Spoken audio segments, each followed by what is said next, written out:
Kekii Jinkai, bloodlines, blood limits, so many names for the exact same thing, a trait, inherited through lineages from generation to generation, eternally bonded to the blood of the next generation, forever a part of them. Kekii Jinkai vary from family to family, clan to clan. Sometimes even branches of the same family will have different Kekii Jinkai. Kekii Jinkai are as diverse as the people who hold them. Some have known to be capable of manipulating and creating ice when the air is hot enough to melt it. Others have been able to sprout immense forests where water has not touched the soil in generations.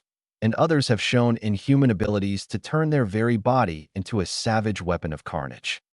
But there are bloodlines, Kekii Jinkai, who hold power within the eyes, dojitsu.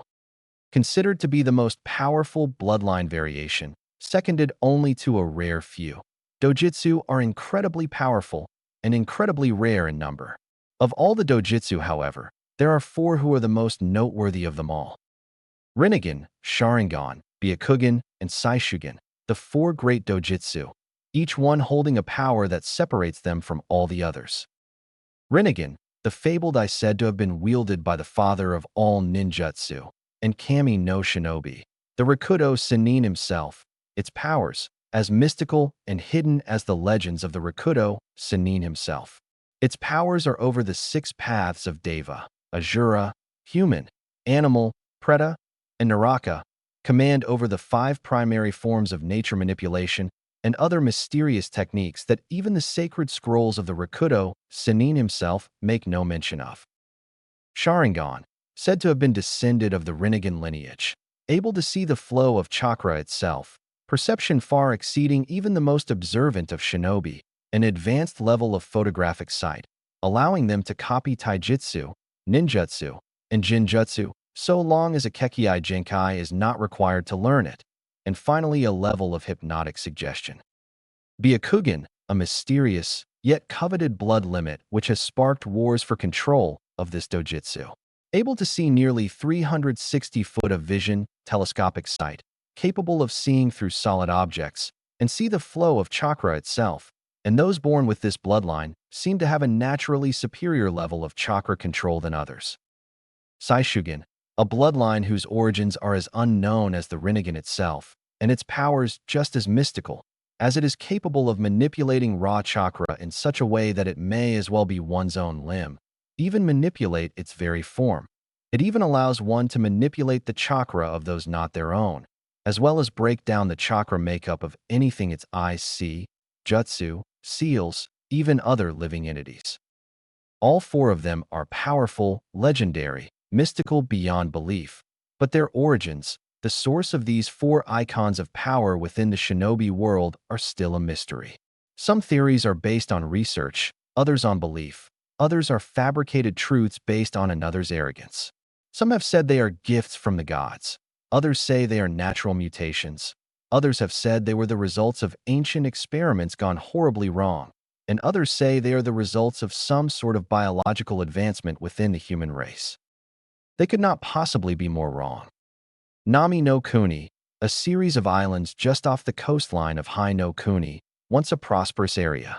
At one point, it was a prime area for fishing, a place of commerce, and one of the few hubs within the ocean surrounding it where all the other nations could enjoy free commerce regardless of their allegiances, but not anymore.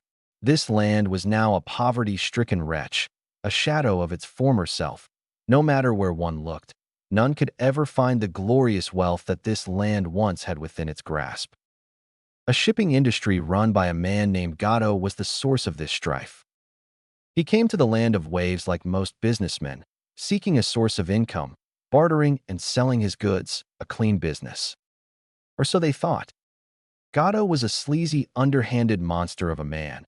He played the clean businessman act perfectly, while on the side, he was using blackmail to gain control over other shipping businesses, sending assassins to take down any competition, and employed anywhere from murderers to rapists to missing men in order to build up his own private army.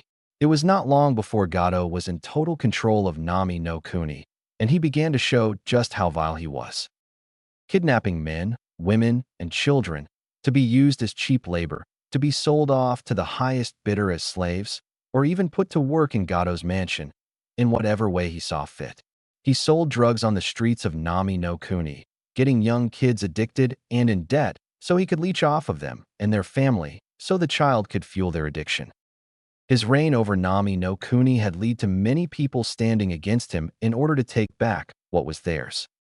Families were butchered, women raped in front of their husbands, even young children suffered similar fates. Soon enough, nobody dared to oppose Gado, until years later, when a single bridge builder went to Kanehagakure no Sato for aid. He had been trying to build a bridge connecting Nami no Kuni to the mainland, allowing them to be able to do commerce outside of shipping, and even allow those who wished to leave Nami no Kuni to escape without incident. However, Nami no Kuni as a whole did not have the necessary funds to hire a team of shinobi to do what needed to be done, so he lied about what the mission was, and hoped to all the gods that he would be lucky. The gods answered his hopes in the form of Naruto Uzumaki, the Jinchuriki of the Kyubi no Yoko. At this current moment, Naruto was on his knees, panting heavily as he felt exhaustion overcome his body. After the bridge builder Tazuna had come to Konoha, he had lied about the difficulty of the mission. Instead of a C-rank mission, the mission was in actuality closer to an A-rank mission. On the way to Nami no Kuni, they had been attacked by two Kirigakure missing nin, the demon brothers. They had quickly dispatched their sensei and had moved to attack the bridge builder. Naruto and one of his two teammates, Sasuke Uchiha, had fought against the two missing nin, but even still, they had been quickly defeated, and the two missing nin had turned their attention towards Tazuna. Just before they were about to kill the bridge builder, their sensei had come out of nowhere, apparently having used a kawarimi in order to test a theory of his. Naruto could not help but glare spitefully at their sensei for having used them as bait for something he could found out through interrogation. Naruto may have been a genin, but he was not as stupid and foolish as most wanted to believe he was. While he may have been the dead last in the academy, it was only because the academy took more value in academics than in practical skills, as well as the fact none of the teachers at the academy took even a second to correct his horrendous shinobi skills, which he basically had to learn from scratch. Nobody was willing to help him. Nobody was willing to give him the time of day, because nobody could look past the fact he was a Jinchuriki to the very demon which had attacked their village 12 years prior. Due to this, he had to grow up fast, and so what others his age had trouble seeing, he saw as the obvious. What was obvious before him was that his sensei had a hidden agenda by allowing this mission to continue, though as to what, he could not be sure. As they progressed further, they were soon attacked by another missing nin, Zabuza Momochi, one of the Kiri no Shinobigatana Shishinin Shu, and the Kirigakure no Kijin. Their sensei, Kakashi Hitaki, engaged in mild banter with the missing nin before the missing nin made his move, almost killing Naruto, his team, and the client. It was only through the use of a shunshin on Kakashi's part that the four of them were not slain by the deranged missing nin. Their sensei fought Zabuza to a standstill, until Kakashi foolishly fell into the water, falling into a trap which quickly got him captured by the missing nin. If it were not for Naruto's ingenuity and quick thinking, Kakashi would have been killed. After Kakashi was freed from Zabuza's grasp, he gained the upper hand against him, but before Kakashi could deal the finishing blow, a hunter nin had finished the job and taken Zabuza's body. By the time they realized the hunter nin was a fake, it was too late. This led to Kakashi, for once, deciding to teach them something, which was essentially a basic chakra control exercise. A week later, Zabuza and his accomplice, the false hunter nin, had attacked the bridge and held nothing back. Kakashi had immediately gone for Zabuza, while he and his teammate Sasuke Uchiha had to contend with the false hunter nin. They were soundly beaten. Even as they tried to stand up and fight, they were pushed back, further and further. All of the blows struck at them were non-lethal, however. Even still, they knew that if they did not figure out a way to fight back, they were ensured to die. As the battle raged on, Sasuke Uchiha fell, apparently dead. The moment his teammate fell over, a lifeless look in his eyes, he realized one cold, hard fact: he had no hope of winning. He was completely out of chakra. He did not even have enough to use a kawarimi, or even the physical strength to throw a single kunai. His legs were trembling from fear and from exhaustion. Just as the false hunter Nin was about to deliver the final blow, though, he felt an incredible power flow through him, a power he knew was not his own. It was the Kyuubi's. As the Kyuubi's Yuki flowed through his body, he felt stronger. He felt his energy return to him in the form of this new, darker power. He attacked the hunter Nin, killing him within seconds, before he turned his attention towards the end of the bridge, where Gato had chosen to show his face, flanked by his private army. Just before he could move to attack the new enemy, Zabuza had decided to switch sides and attack the corrupt shipping tycoon. Using a kunai held by his mouth, he cut through bandit after bandit, murderer after murderer, until he was in front of Gato. With what little strength he had in him, he severed the midget monster's head from his body, splattering Zabuza's dying body in a shower of blood and gore. Mere moments after that, the citizens of Wave rallied together, forming a small army of their own, and charged the bridge. Gato's army tried to flee, but those that did not fall off the bridge trying to get to the boat below were cut down by the Wave citizens, staining the bridge in their blood. By this time, the Kyuubi's potent Yuki had begun to recede back into the seal on Naruto's navel, and Naruto fell to one knee, as exhaustion overcame him once more. At the same time, his sensei, Kakashi Hitaki, was looking at him, his conversation with the Sandaime before they began this mission projecting through his memory. Flashback. Team 7 had just been assigned their first C-rank mission to escort the bridge builder Tazuna back to his home in Nami no Kuni. He had just told his team to go and prepare themselves for the upcoming mission. Just as he was about to leave as well, he was stopped by the Sandaime. Kakashi, I need to speak with you for a moment. Kakashi turned to the Sandaime. Of course, Sandaime-sama. His team continued out the door towards their individual homes. The Sandaime, Hiruzen Sarutobi, turned towards the Chunin sitting by him. Could you please excuse us? The Chunin bowed and stood, leaving the room as the Sandaime asked. There were several moments of silence, so quiet that they could hear the burning of the ashes in the aged Sandaime's pipe. Finally, the Sandaime took the pipe out his mouth and blew out a small plume of smoke. Kakashi, I have a very important mission for you to undertake, one that requires the utmost discretion and caution. Kakashi looked towards the Sandaime. What is it you require of me, Sandaime-sama? Hiruzen Sarutobi looked up at Kakashi from his seat and crossed his fingers together, and he spoke with the utmost seriousness. On your mission to Nami no Kuni, the moment the opportunity presents itself, no sooner, no later, you are to execute Naruto Uzumaki. And flashback. Kakashi's eye narrowed as he looked towards the tired blonde.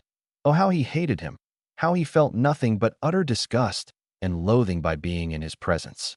The very idea that his sensei's killer still lived, and for so long, he had to simply watch by as the monster who took the life of his second father continued to live a life he did not have the right to live. Oh, how he dreamt of the many methods of torture he would use on the demon. He would lay awake at night, staring spitefully at the ceiling as image after image of that monster's face kept staring back at him, pretending to be some innocent little orphan. The demon may have fooled a few more stupid villagers into believing it was not a threat, but he, along with so many others, knew otherwise. For years, his chance to kill the blonde had eluded him, the Sandaime choosing for whatever reason to keep him alive. But that was past now. He still remembered the joy he felt when he had been assigned the mission and his reasons for giving it. Flashback. Kakashi stared at the Sandaime in shock as the words left his mouth.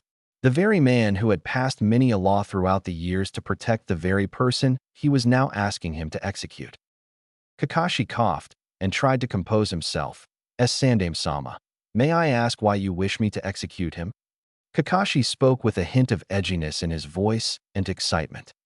This did not go unnoticed by the Sandaime, but he chose not to make note of it.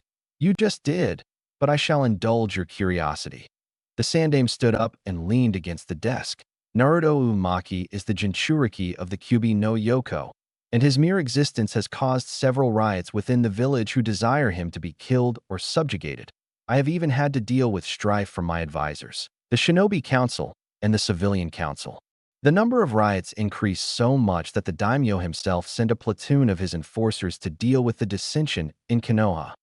The Sandaime's hands clenched, digging into his desk. Do you have any idea how humiliating it is to be scolded by militiamen because I can't keep my villagers in line in front of the forces I am supposed to be commanding? He took a deep breath and exhaled. After a few moments, he looked back towards Kakashi. However, despite the obvious troubles his existence has caused me, and the village as a whole, he remains as a valuable military asset due to his status as a Jinchuriki. So I did what I needed to in order to ensure we did not lose that asset. I hoped that within a few years, he would become a useful tool who would have absolute loyalty and respect for the village. However, I see now it was a horrible mistake. Kakashi remained silent, but inwardly he was shivering. Hiruzen spoke further. In the last 6 years, he has proven to be more a nuisance to be kept alive. He has caused village-wide ANBU chases. ANBU, who should be patrolling the village, not chasing after a child, has caused clans to lose precious time to locate him after he has pulled one of his senseless pranks, time they could be using to improve themselves instead of chasing after him, and desecrated several important areas during times where we are receiving important diplomats and clients, making us look incompetent because he has managed to enter secure areas, thus causing clients and diplomats to lose faith in our abilities. In addition, his skills as a shinobi are horrendous. He has no stealth, no taijutsu. He can't even throw a kunai properly. Even if the Kyubi no Yoko provides a deterrent for other villages to think twice about invading us, it has become obvious that using Jinchuriki as deterrence is no longer efficient, as a few years ago, a Kumobikure diplomat had the audacity to try and kidnap a member of one of Konoha's clans in order to acquire the bloodline for themselves. He sat back down and looked at Kakashi. As it stands, our forces will become more powerful, and our economy more sound once Naruto Uzumaki is dead. Kakashi and Hiruzen looked at each other for several seconds. Before Kakashi nodded his head, I see. In that case, if Naruto's death will ensure our village's survival, then I accept the mission to terminate Naruto Uzumaki. However, how shall we deal with those who would not agree to these tactics? Hiruzen sighed and nodded his head.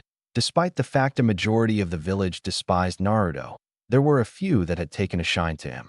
While they were few in number, there were enough where riots could break out if the fact Naruto had been assassinated was leaked, and while he could trust his information network to keep them from finding the truth, a little lie should keep the demon lovers placated. With that thought, the Sandaime looked up at Kakashi. Naruto turned on the team. He became a traitor, and due to circumstances, killing him was the only route to ensure he did not cause further harm to you or your other students. Kakashi smiled and nodded his head. It was a great plan, and if all things went accordingly, then the demon lovers would be silenced for good. Hiruzen smiled at Kakashi. Good, now I don't need to tell you twice that this information is to remain privy between us, do I? Kakashi bowed. Of course not, Sandaime-sama. In flashback, Kakashi chuckled darkly as he reached up to his headband, which he had just pulled down to cover his left eye, and pulled it back up to reveal his Sharingan eye, spinning wildly.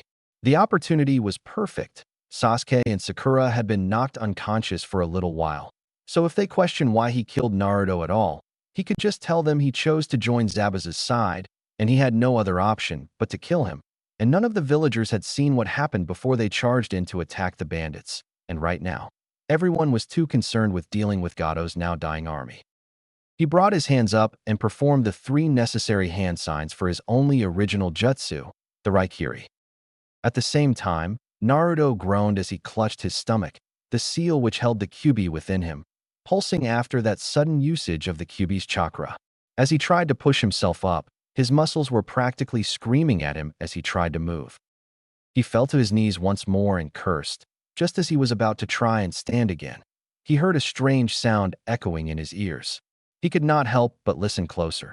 The sound was something akin to a fierce buzzing and chirping.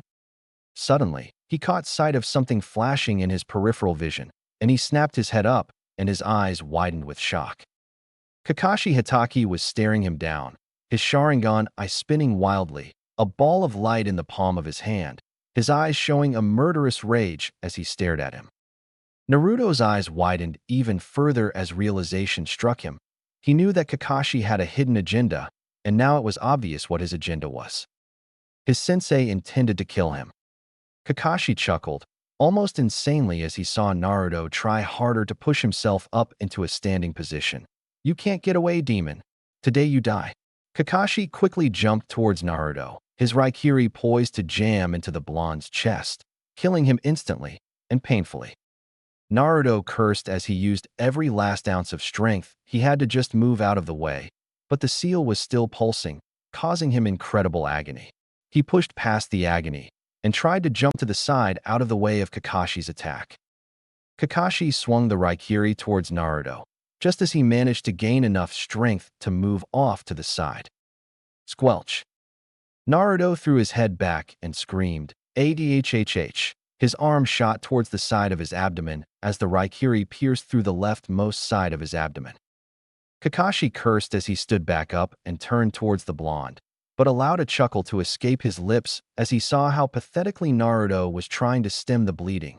With a sinister grin underneath his mask, he reached into his pouch and pulled out a single kunai knife and slowly moved towards the downed Jinchuriki. Naruto was cursing as his body was hit with worse pain than he had ever felt in his life. Even though he was often beaten as a child, the ones who assaulted him were civilians, never a shinobi higher than Jin in rank. He grasped at the open wound on his stomach, trying to stem the flow of his bodily fluids as they poured out the side of his body like a river. As he grasped his stomach, he pushed aside part of his jumpsuit, revealing the seal that had been on his body since the day he was born, twisted and shattered. The twisted and shattered seal began to pulse erratically as the seal seemed to leak like blood from an open wound. Kakashi stopped in front of Naruto and grinned. "I have been waiting for this moment since you killed my sensei demon, at long last." He raised the kunai in the air. "Vengeance will be mine." Naruto tried to move as Kakashi swung down, only for his body to be shot with agony. "Agghhh." As he screamed, the seal shattered on his abdomen, and a pulse of energy shot outward from the blonde, sending Kakashi flying backwards just as he was mere inches from jamming the kunai into Naruto's throat. Naruto hissed and gritted his teeth as the red yuki of the Kyuubi ripped from his stomach, crawling across the surface of his skin, burning his skin savagely, while at the same time healing his wounds. As he thrashed and convulsed, his jumpsuit began to disintegrate from the potent yuki, revealing the warped remains of the seal. Within the seal, the walls within the seal were cracking, breaking over and over, the pieces falling to the pools of water below, while at the end of the great hall, the seal began to shatter entirely. A massive set of iron gates, held shut by a single piece of paper, the kanji for Fuin the only writing upon it, held behind it, a powerful and dark entity, mightier than any shinobi could hope to be. A low growl echoed from behind the cage as the walls around it began to crumble, and out of the darkness, an immense figure stepped forth. A massive fox, at least 10 stories high, its fur a blazing burnt orange color, rippling and standing on end like fires upon a great forest. Its arms were long and powerful, and at the end of each arm was a large savage hand, each one tipped with an even more deadly claw. Its face was that of a fox, but its teeth were clearly belonging to those of a demon, its ears long, pointed up and back, almost like the horns of a powerful demonic entity, and its eyes so filled with destructive malice. Its iris was a crimson blood-red color, and its pupil was so slitted it looked sharp enough to cut through mountains, and trailing behind the massive beast were 9 long tails, each one swirling and rippling like the tongues of a hungry flame. The Kyuubi no Yoko.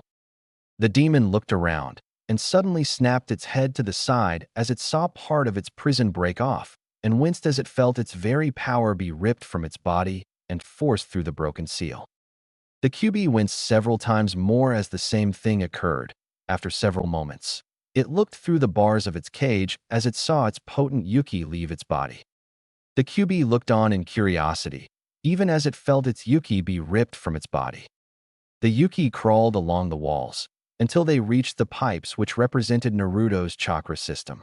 The potent red energy then began to wrap around said pipes and slowly seemed to seep into them until the yuki began to vanish. Kyuubi watched in curiosity, and its eyes widened as it saw a drastic change. The pipes began to shift and reshape, their tone of color and quality of the pipes altering, changing from a rusty brown color to a deeper onyx black color.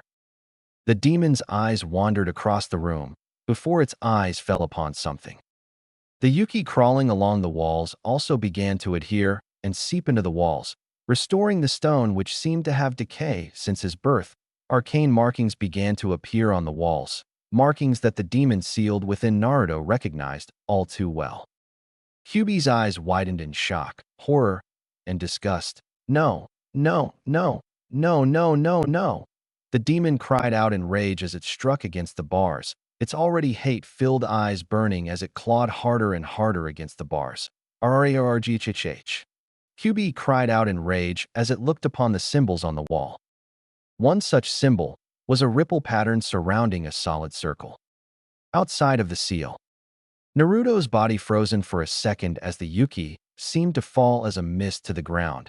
His wounds healed, but his body scorched in many places by the demon's Yuki, and what remained of his jumpsuit was burnt, and it was now almost impossible to tell what color it used to be. Kakashi stood up and groaned before he turned his attention back towards Naruto. At the same time, the citizens of Wave, the remainder of Gato's forces, and his own students had their attention turned in the direction of the skirmish going on behind them. His teammates, Sasuke Uchiha and Sakura Haruno, stared in shock as the supposed dobe released such immense power that they could see the bridge start to crack beneath him, and a red mist crawled across the ground.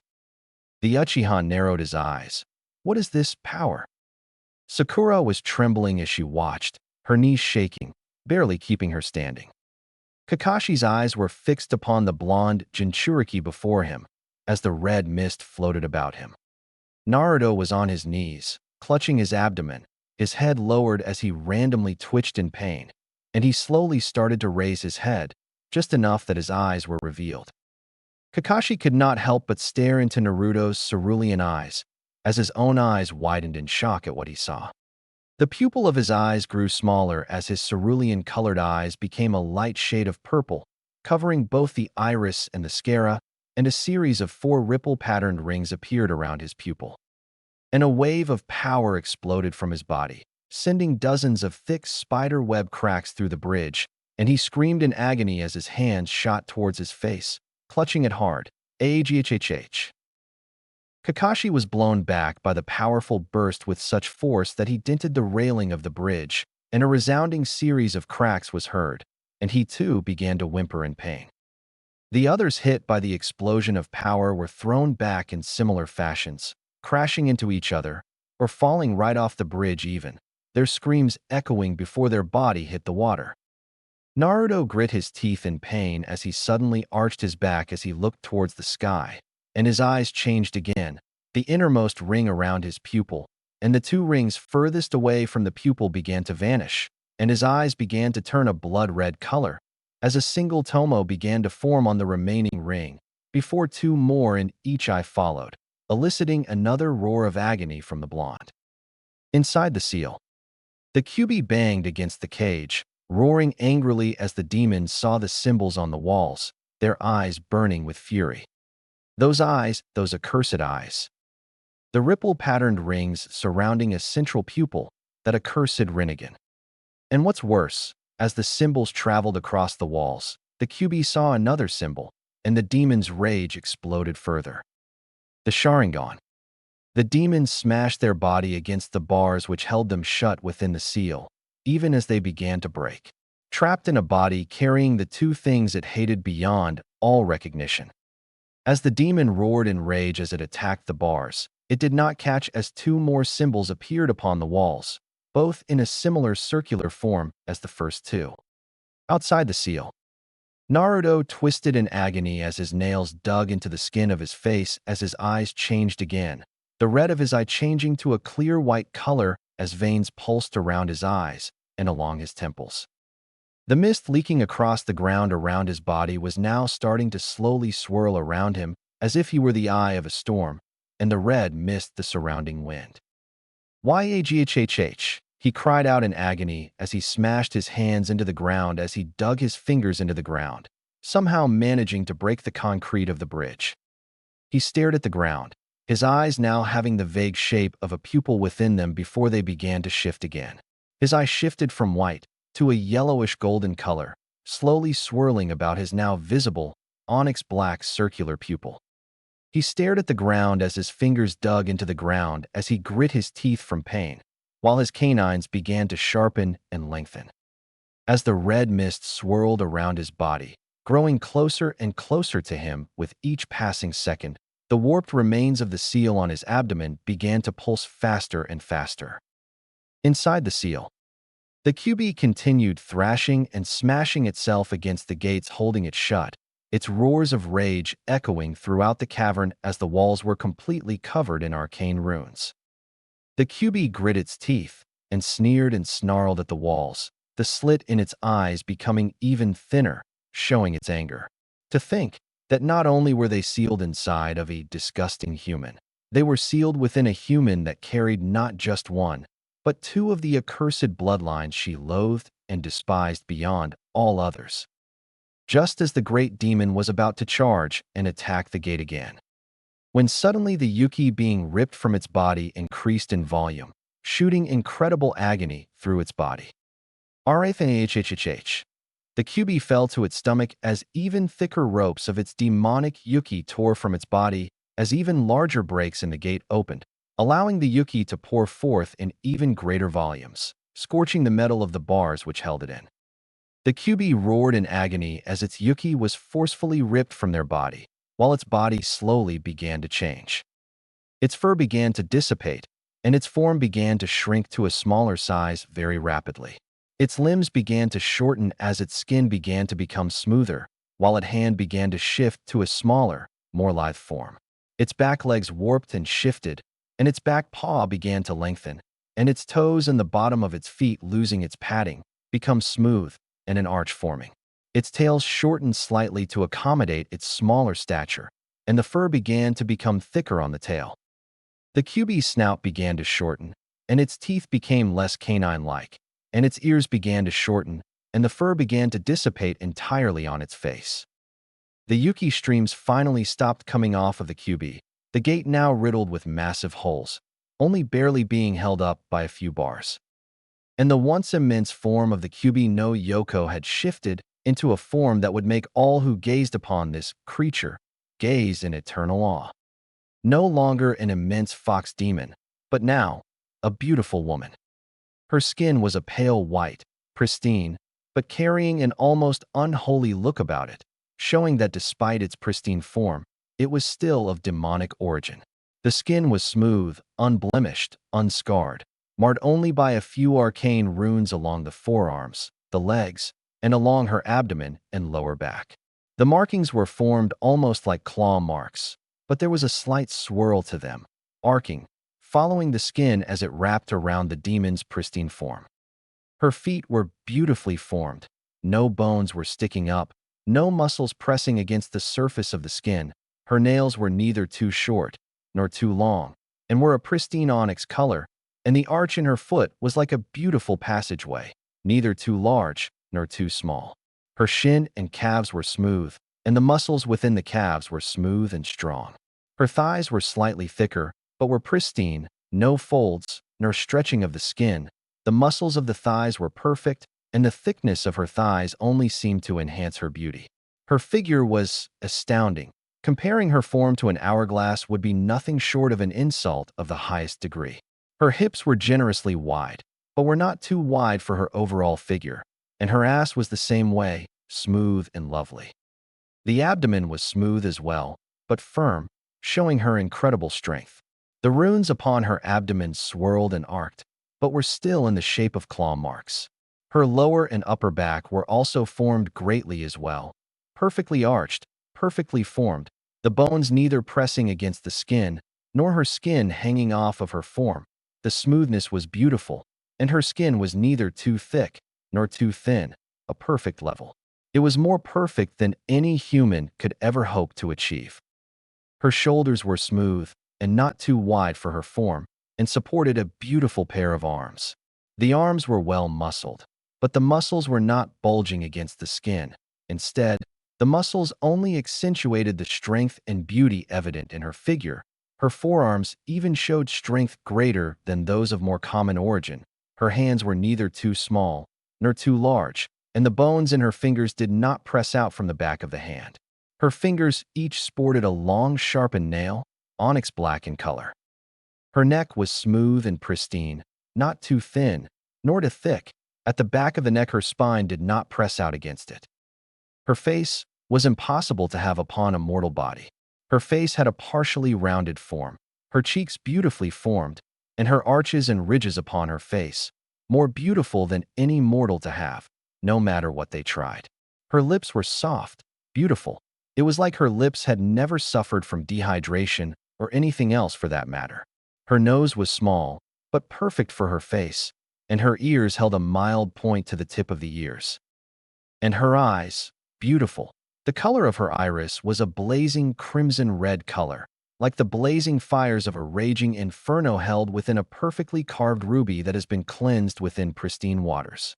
Her pupil was surrounded by a similar color, but it had an orange shade to it, and it was wrapped completely around the edge of her partially slitted pupil. Her hair was just as beautiful, a bloody crimson color, tinted gently by scarlet-red highlights. Along one side of her face, her hair had bangs which partially covered her right eye, and she had some bangs framing her beautiful face. Her hair was long enough to reach past her lower back. Not a single tangle, split end, or otherwise marred her hair. She fell to her knees, panting heavily, and she slowly brought her hands to her gaze. Her eyes widened in shock. I have been reverted to this state? I lost that much of my power. Suddenly, she heard the creaking of metal, causing her to snap her head up, and she saw what was happening to the gates before her. They were falling apart. Outside the seal, the warped seals on Naruto's abdomen pulsed faster and faster, until it was impossible to tell if they were still pulsing or not. Until finally, the pulsing ceased, and the warped remains of the seal glowed brighter than ever before. Suddenly, a series of cracks went through the remains of the seal, and in an explosion of power, the last remnants of the seal were completely obliterated. Inside the seal, the QB stared in shock as the gates were disintegrating, swirling about the room, before the remains of the gate began to glow brightly with a power even greater than her own, the power of the Shinigami itself. The glistening remnants of the Shinigami's powers swirled about the room faster and faster, swirling about a single focal point, being forced so tight together that the energies were releasing mists of deathly miasmas which swirled about the edge of the remnants.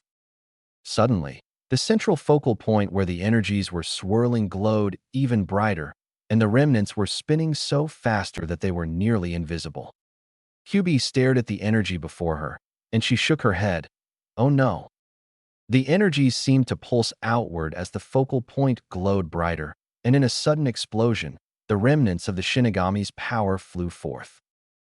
The QB jumped back in a futile effort to flee, but none can escape the powers of death. The energies of the Shinigami crashed into her, wrapping around her like a fierce wind, and she screamed in agony. Ahhhhh. All the while, the Shinigami's energies began to crawl across the pipes and walls like her own Yuki had done not long ago. Outside the seal, Naruto's eyes had returned to their normal cerulean blue color, which quickly widened as an agony even greater than before tore through his body. Yhh. He began to convulse and spasm across the ground, as suddenly, a purplish mist exited his body in greater amount, wrapping and intertwining with the red mist that already swirled about him, and with the red mist, the energies began to wrap around his form like a wave upon the shore. Kakashi had since begun to try and get up, only for him to freeze as he saw what was happening before him, and he felt terror like never before. All those who watched were pushed back by the pressure of the raw power felt. Others had been forced to their knees, while others began to flee in terror. Sasuke Uchiha had been forced to his knees, but he still tried to crawl away. Sakura had since fainted and was whimpering, even while unconscious. Naruto began to slowly stand as he clutched his head, and his eyes began to change over and over again, until for a brief second, his eyes stayed upon the eyes which had to be of the Sharingan, and the pattern in the eyes began to change. The pupil of his eye remained relatively the same. While the Sharingan ring and tomo around his eye began to shift, the ring became thicker, and the tomo turned until the circular part of the tomo was absorbed by the thicker ring.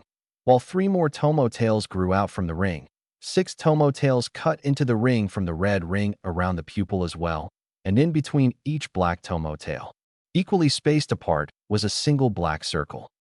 He suddenly shot his head upwards as his eyes began to spin rapidly, and a fierce wind began to envelop him, as debris began to be lifted up into the air as a ripple appeared in the air just above Naruto. Kakashi stared in shock as he saw Naruto's eyes. He just could not comprehend what he was seeing before him. He had little time to think as his eyes shot up to what was happening above Naruto's head. The rippling in the air began to twist at a single focal point, drawing in the floating debris in the air. A vortex. Kakashi's eyes widened as the vortex span faster, ripping debris up and swallowing it in its entirety, spreading the cracks in the bridge. He could hear as the concrete was cracking all around them. The villagers were trying to gain their footing as the bridge was falling apart around them, while others were downright panicking. Sakura Haruno, who had somehow woken up, was currently one of those panicking. "Aw, Sasuke-kun, help me," she cried out as part of the bridge crumbled out near her as a villager fell through it. Tsunami was dragging Inari away. "Come on, Inari." They tried to get off the bridge as it was falling apart around them. Naruto, meanwhile, was beginning to float upwards towards the vortex as it sucked in everything around it. He was still twitching and trembling as the red and purple mists, still intertwined, were fastened to his skin, crawling across it. Kakashi stared until he felt something, like a pulse, coming from the vortex as it drew the blonde into itself. His eyes suddenly widened as he recognized what this pulse was.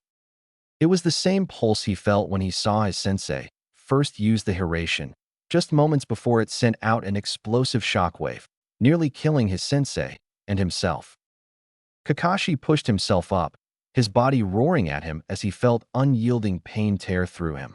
He used what little energy he had left and sprinted towards his students.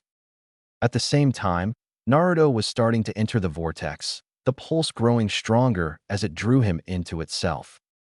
Kakashi pushed villagers out of the way as the bridge kept falling apart. Without a second's rest, he grabbed Sasuke and Sakura before he ran towards the other side of the bridge. Sasuke and Sakura yelped as they were grabbed. Sasuke shouted, "Kakashi-sensei, what are you doing?" Kakashi did not answer. Sakura whimpered as she was dragged practically. "Kakashi-sensei, slow do dash." "Shut up. If we don't get off this bridge, we're dead." Sasuke and Sakura's eyes widened before what little survival instincts they had kicked in, and they began to run faster as well. Naruto kept rising into the vortex as it slowly began to close around him as he entered, until finally the vortex fully swallowed up Naruto and it began to close, the pulse coming out stronger and more rapidly than before. Kakashi jumped to clear the distance between himself and the last stretch of the bridge. Whoosh! When suddenly, the vortex closed shut, and an explosive pulse tore through the air and into the already shattered bridge. Kakashi tripped and fell, letting go of both Sasuke and Sakura. Sasuke and Sakura tumbled a bit as they were let go, Sakura more so than Sasuke. The bridge cracked, and the sound of creaking metal echoed out as the bridge began to fall apart even faster than before. The villagers and remainder of Gado's forces screamed as they tried to run towards the end of the bridge. Tsunami tripped over as the bridge was collapsing, nearly letting go of Inari. "Come on, faster, Inari." Inari cried, "I can't catch on." Tsunami got up, her eyes filled with terror as she saw the collapsing move faster. Now, she dragged Inari as the two of them kept running. Civilians and bandits fell over with the rushing crowd, falling to their deaths below as the collapsing of the bridge caught up with them.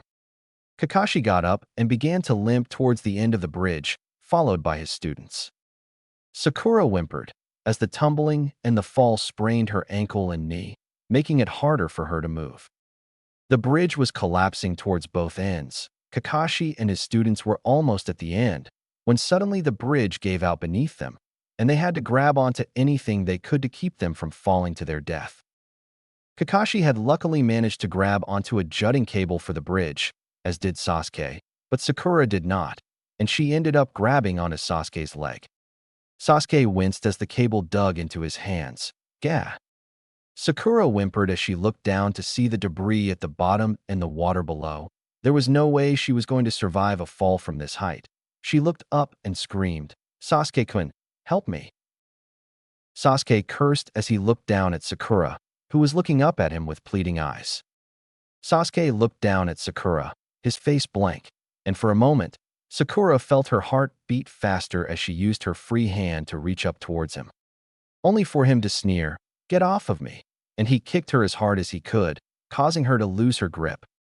Sakura's eyes widened as she was forced to release Sasuke, and she plummeted down to the waters below, before her eyes were filled with terror as she screamed, "H-H-H-H-H." Kakashi looked down as he saw Sakura fall towards the water, and his eyes widened in horror. Sakura kept screaming as she saw the water beneath her, and she closed her eyes as she splashed into the ocean below. Sasuke and Kakashi stared down as the water rippled around where Sakura had fallen in, waiting to see what would happen. Kakashi scanned the water, searching for any sign of Sakura, before his eyes landed on a faint red color floating upwards. The red color breached the surface of the water, and Kakashi yelled, recognizing what it was, "Sakura." The floating red mass was Sakura's body wrapped in her red dress, floating face down in the water. Kakashi's eyes were filled with desperation. "Sakura!" He looked fearful, his eyes darting around, looking for a possible way to get down there. Sasuke looked down towards Sakura and noticed the water around her begin to gain a red tinge. Blood, Sakura was dead. This fact did not go unnoticed by Kakashi, and he lowered his head. No. Kakashi's grip partially loosened on the cable he held, keeping him from sharing Sakura's fate. Were the powers that be so cruel to him? First his father, Obito, Rin, his sensei, and now one of his own students. Just as Kakashi's grip was about to give, when he heard a grunting sound beneath him and saw Sasuke begin to crawl up the remains of the bridge. Kakashi's eyes steeled, and he reaffirmed his grip on the cable, wincing as he tried to pull himself up. Meanwhile, on the other side, Tazuna pulled his daughter and grandchild back up to safety. The moment they touched ground, they wrapped their arms around him, sobbing into his chest. None were aware that the events that had just transpired would shake the world to its very foundations. Elsewhere, in the middle of a large forest, the air was still, serene, calm.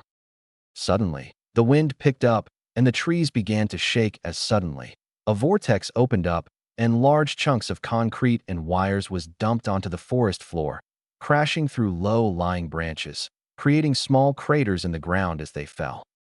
The vortex remained open, continuously dumping debris upon the forest floor, until piles of concrete and bridge materials were scattered across the floor, when suddenly, a figure fell from the vortex, landing in a pile of grass and dirt below the vortex, which quickly closed shut as it dumped the figure from itself. The figure was none other than Naruto Uzumaki, whose face was contorted in incredible agony. "H-H-H-H. Fuck!" he hissed as he practically clawed at his abdomen as a faint glow began to erupt between his fingers from his abdomen. He snapped his head back and screamed as the light grew stronger. "Grrrn! What the hell is going on?" He began to smash the ground and nearby debris with his fist as he kept one hand fastened to his abdomen as the light grew stronger. When suddenly, the pain ceased for a single second, before in an explosion of crimson and purple light, and a sudden sharp, tearing pain erupted from his abdomen. Naruto fell to all fours, panting in exhaustion as the light died down along with the pain, both of which had vanished as fast as they had appeared. He reached up to his abdomen, panting. What happened? He slowly raised his head up as he tried to stand, only for him to freeze in shock at what he saw before him. Lying on her side before him was a woman, no, a goddess, nude as a newborn baby. Her hair was a bloody crimson, tinted by scarlet red highlights. Her skin, a pristine pale color, marred only by some strange markings on her body. Her figure was impossible for him to describe, for never in his life had he seen something so beautiful. if such a word could ever be enough to describe this feminine creature before him. He kept staring at the girl before him, until his eyes caught sight of something lingering about her skin, some strange purplish energy crawling across the surface of her skin. He could not help but stare at the energy as it seemed to seep into her skin, and suddenly, his eyes widened as he saw the goddess in front of him begin to change. Starting from her feet, a small wave of energy seemed to gently crawl across her skin, almost like a shimmer of light crawling across the sky. Her form remained mostly unchanged, however her skin gained a lighter pale hue compared to what it was, not by much, but it was still noticeable. Her areolae became just a tad bit lighter. The most noticeable changes occurred when the energy touched her hair. Her once bloody crimson hair now had more vibrant scarlet highlights in it, particularly on her bangs. As Naruto leaned in closer, he jumped back as he heard a loud exhale and looked towards the figure before him, and his eyes widened in shock. Her eyes slowly opened as the energy crawled across her skin, revealing her eyes, like perfectly carved rubies, each holding an eternally blazing fire within. However, as the energy crawled across her face, her eyes began to change.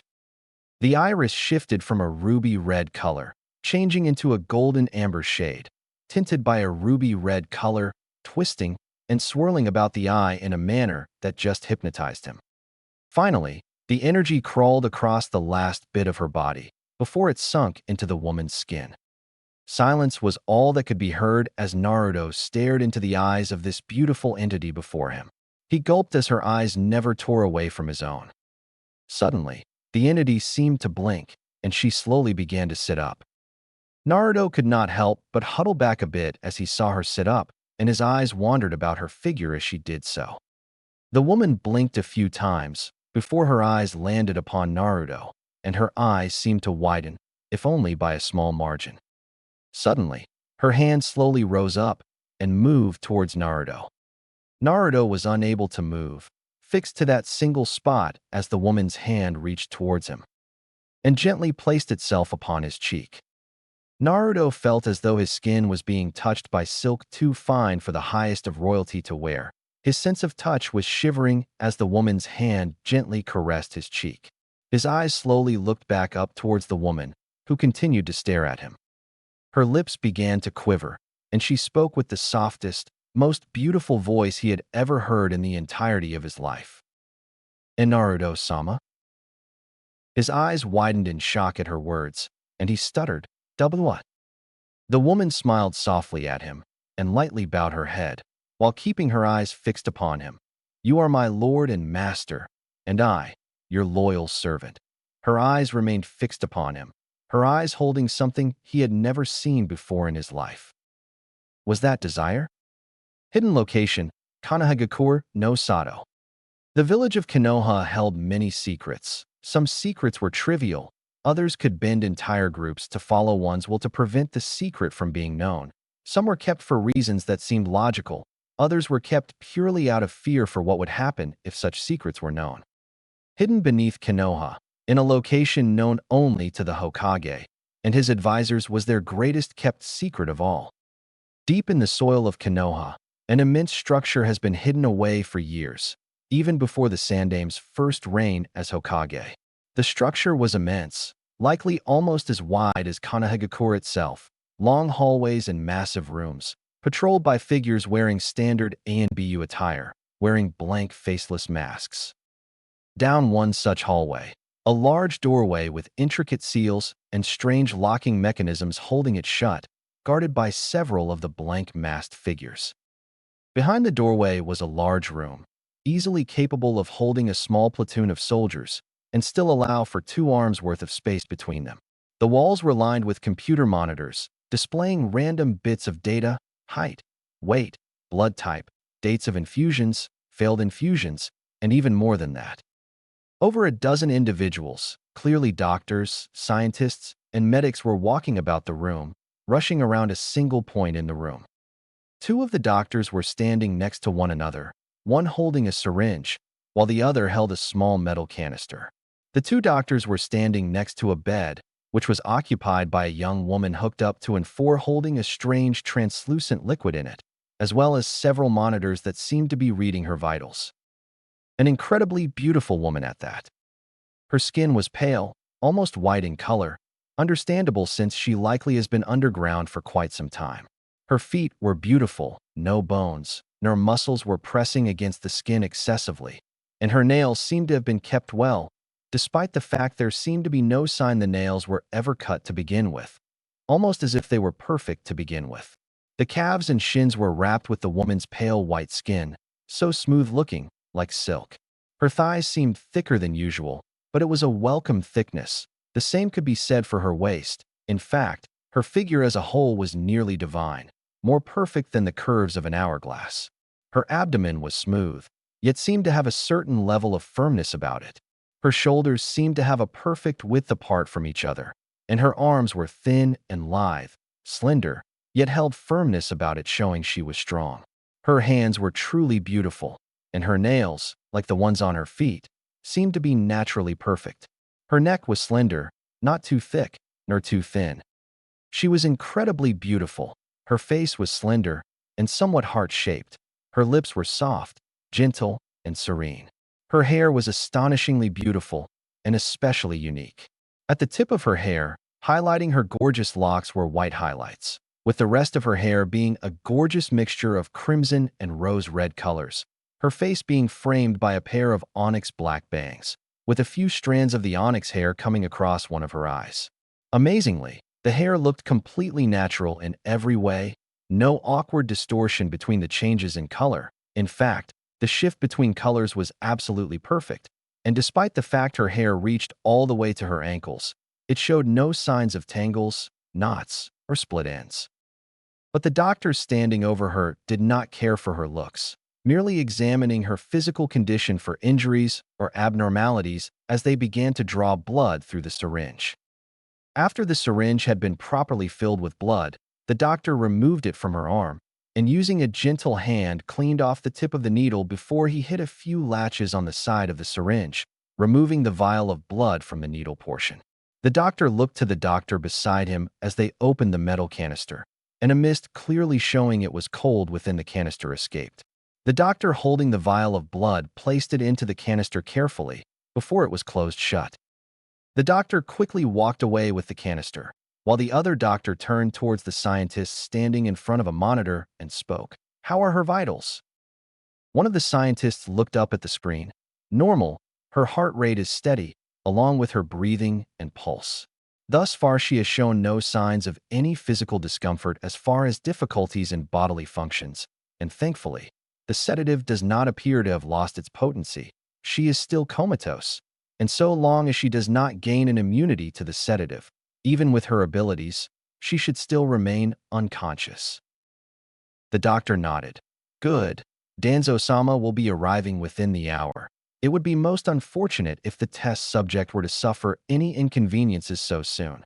The doctor began to walk away from the table towards the doorway to deliver his report. Beep. The doctor stopped and turned around, looking towards the monitor curiously. Beep, beep.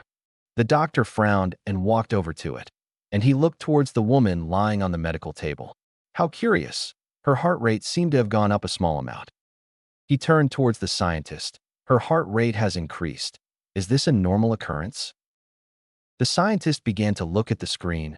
"No, but it does not appear to affect any of her other vitals. Perhaps it was just a random dash." Beep, beep, beep. The scientist looked towards another screen, which was hooked up to show brain activity, and their eyes widened as they saw her brain activity begin to rapidly rise up. The apparent head scientist walked up to the monitor and began to press keys to see what was happening. Beep, beep, beep, beep, beep, beep. Suddenly the monitor which read her pulse was skyrocketing. Soon the sound of beeping monitors resounded throughout the laboratory. The doctor's eyes were wide, and he looked towards the table, and he felt a twinge of fear well up inside him. The woman's eyes began to flutter gently as she slowly began to wake. Without a second to spare, the doctor screamed, "Quickly! We need to increase the dosage of the sedative now." Doctors and scientists scrambled about, albeit in an orderly fashion, as they grabbed another bag, which was presumably the sedative, as another doctor ran to begin removing the four already attached to her. "No, leave it." The doctor looked to the doctor who had given the orders, staring at him. "I said increase the sedative, not replace the sedative." The doctor looked at the four currently attached. It was still near full, before he looked at the other doctor. "But sir, this sedative is strong enough to put the Yanbi's Jinchuriki under. If we put another four of sedative into her, it could kill her." The doctor frowned. "Then you had better make sure she doesn't die. Put the new four in, and keep the old one in as well." The doctor frowned, but sighed and nodded towards the medics who had retrieved the four. The medics quickly inserted the needle part of the four into her arm and held it up on the stand as the sedative began to drain into the woman. The scientists looked at the monitors after several moments, only to see her heart rate, pulse, and brain activity increase. "It's not working. She is still waking up." The doctor scowled and looked towards the medics. "You, use your medical ninjutsu to put her back under." The medics nodded their heads and quickly ran over, while scientists and doctors ran to the nozzles of the four bags filled with sedative to allow more of it to flow into her. As the doctors crowded around her, they did not notice as her eyes continued to flutter. One medic's eyes widened as they were performing a scan to determine what the cause of her sudden activity was. "Her temperature's rising. We need ice bags in her now." Other doctors swarmed forward carrying ice bags, which they placed on her arms, chest, abdomen, her neck, anywhere they could on her body to lower her temperature and hopefully put her back under. All the while, the woman's eyes slowly fluttered open wide enough to reveal her eyes. Her sclera was a faint opal-white color, while her iris was a strange mix of colors, the outermost part being a deep reddish violet, with a ring of a more common shade of violet towards the area surrounding her onyx-black circular pupil. Her lips slowly began to move, and she slowly spoke, "In Naruto Sochi." Her eyes slowly began to flutter closed, only for them to snap wide open a second later, as her body was covered in a faint but malevolent aura. The guards on the other side of the door stood over their post, vigilant, unmoving. Ugh! Until they heard the screams of terror coming from behind the door. The guards standing watch jumped away from the door and readied their weaponry as they heard the screams of agony from behind the door they were guarding. One of the guards reached up to their ear and spoke. "We have a code red. I repeat, code red. All available units come here and dash." Aghhh. The sounds of agony continued to echo. Bang! The sounds of the door they had been guarding getting slammed against repeatedly was deafening. The guards stepped back. "We need backup over here now." The two guards readied their weaponry as they awaited backup, the sounds of the trapped scientists and Mednine behind the door tearing through their very being. They could only imagine the carnage on the other side. In the lab, moments ago, the doctors, scientists, and Mednine in this base, in this particular laboratory, had an objective given to them and were expected to fulfill this to the letter. They had followed their objective, performing their duties with the organization of a well-oiled machine. At every interval, they had ensured the subject lying on the table in the laboratory had been kept under sedation, never once allowing the subject to open their eyes, let alone awaken from their slumber. When it came time for the implantations and inoculations upon the subject, they had performed that duty with the same diligence and zealous devotion to the task at hand. They had ensured that the subject suffered no adverse reactions to any of the injections, had ensured that each injection was pure and uncontaminated to maintain an unpolluted experiment. Before any injection occurred, they ran dozens of tests on samples of her DNA. They tested her bone marrow, red blood cells, white blood cells. They even took inconsequential samples of her chakra network, and the results of each test were studied until the outcome of each test could be replicated without worry for error and no concern for the experiment itself. With each experiment, the results were studied down to the cellular level. Blood and tissue samples were extracted from the subject. The results of these studies proved invaluable as they continued to perform their duties. Each second of the process, each minute detailed down to the last drop of DNA injected or extracted from the subject was carefully monitored by the entire project. Not a single moment was left to chance. Not a single event was left to chance. Yet, all that work, all that planning, it all meant nothing. The moment the subject's lips moved to utter a few words, the moment her eyes fluttered open, the moment her eyes snapped open, as the doctors, scientists, and Mednine crowded around her, trying to ensure she stay sedated. Their lives were forfeit. Squelch. AAGHH. The doctors and scientists tried to get as far away from the subject as possible, their eyes wide with horror. For over half a dozen, though, they were trapped, and they screamed in agony. The one who had been giving orders earlier was amongst those trapped, his teeth grit as he tried to hold in his cries of pain as he looked down at his chest. Tearing into his chest was a long, tentacle-like appendage, covered with sharp, thorn-like barbs, pulsing with the subject's lifeblood coursing through it. The doctor's mouth opened in a vain attempt to take in air, only for blood to ooze out over his lips, dribbling down his chin as he gargled and choked. He gasped as he tried to grasp onto the tendril, the spines along its length stabbing into his fingertips, drawing further blood, only for the light to leave his eyes as his body slumped over. The doctors and scientists who had succeeded in getting away only stared in horror, trembling as they beheld the events before them unfold. The woman's hands trembled ever so slightly as her fingers struggled to grip the table she had been lying upon, her palms pressing against the table as she slowly pushed herself up. Those still amongst the living stared in a petrified stupor as they looked at her back. Growing out of her back like limbs on a tree, 7 long tentacle-like limbs snaked out, stabbing into the still twitching bodies of the doctors, Mednine, and scientists who were too slow to get out of the way when she unleashed them. The limbs twisted like a vile coil, covered in thorny barbs that seemed to glisten with a sharpened edge. The woman blinked slowly, and she stretched out her arms, after years of disuse, allowing the muscles to pop, and the groans and creaks of her unused physicality echoed as the sound bounced off of the metallic walls of the laboratory. The woman slowly turned her body, letting her leg fall off the edge of the table, dangling off the edge. She slowly continued to turn and dragged her other foot off the table, allowing her other leg to fall off the edge and hang next to the other leg.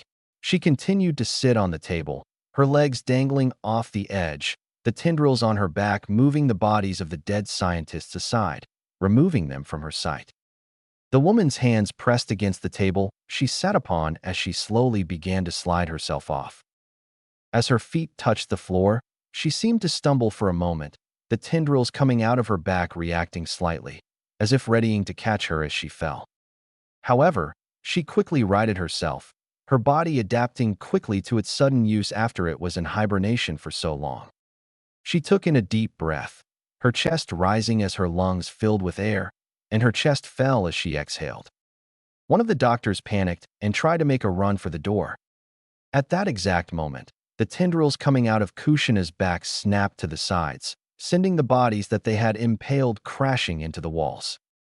Or in the case of one body, right into the running form of the doctor who tried to flee. Ugh! The woman's eyes widened as she heard the scream of pain, and she snapped her head to the side in the direction of the scream.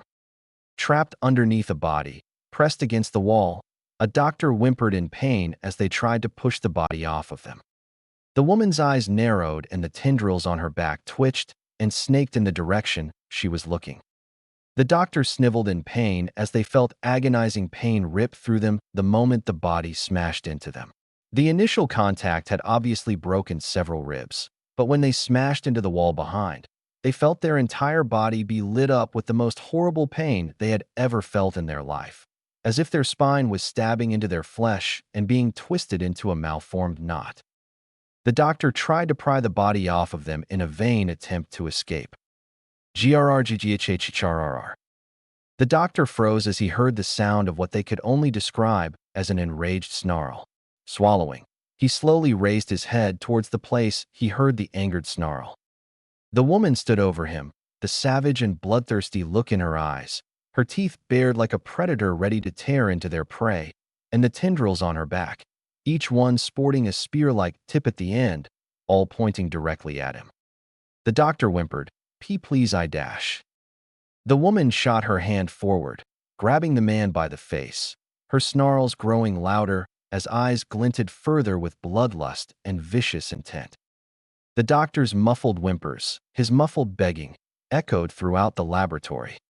The woman bared her teeth before she opened her mouth and let loose a deafening war cry, "Rahhh," and shot her head forward, sinking her jaws into the doctor's throat. The doctor's muffled screams of pain as the woman's teeth cut through his skin and flesh, tearing open his throat as if it were nothing more than a tender piece of cooked meat.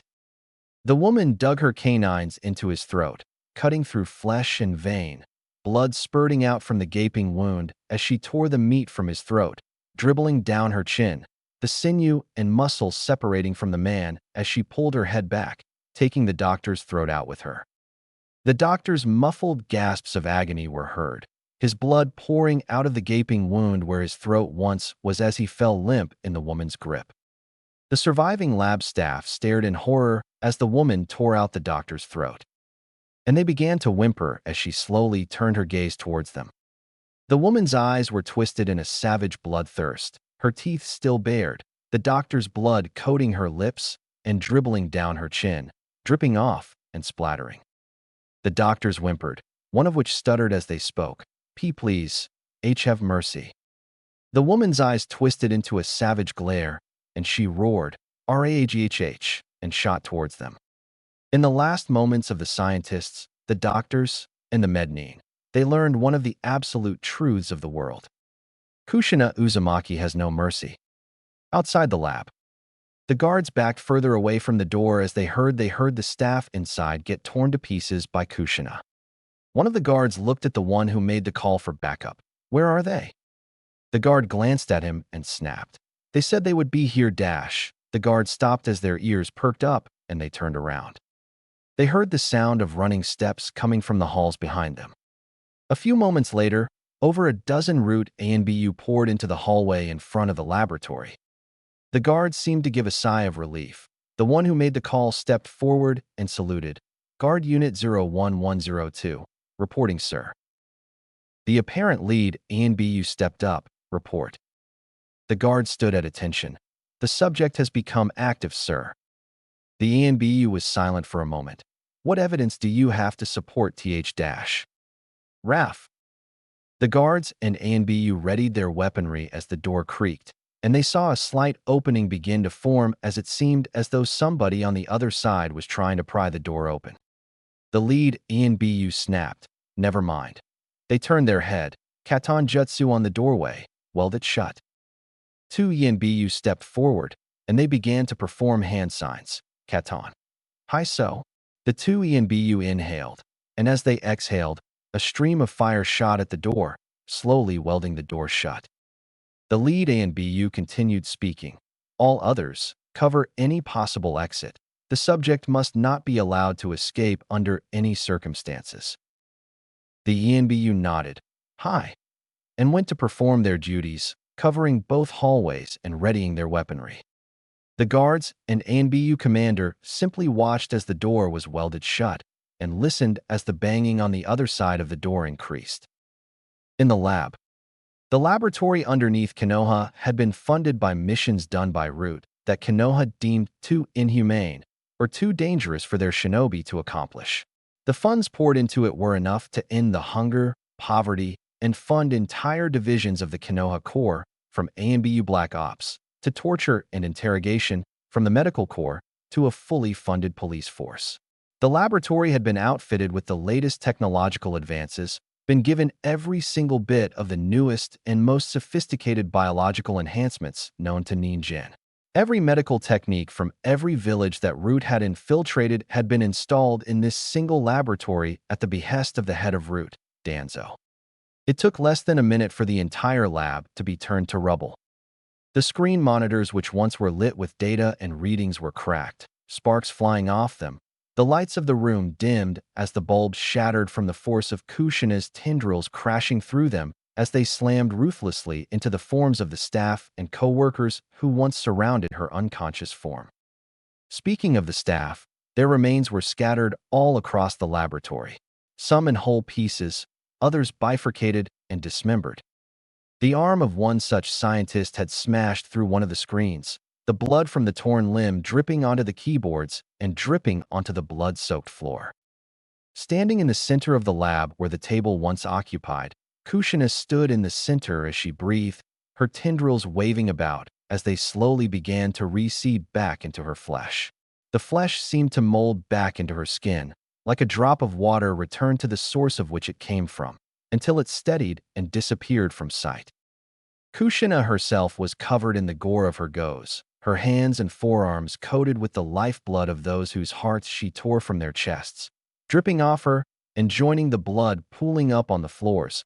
The blood splattered as she ripped limb from torso and flowed down her body like a river of death. Her face splattered with blood as her teeth tore into her opponents. As Kushina slowed her breathing, her eyes focused as she stretched her neck, allowing it to pop as the strain from disuse still remained, until it had no pain in it whatsoever. Kushina's eyes looked about the room, and she breathed in the stale air of the laboratory, now hinted with the stench of fresh blood.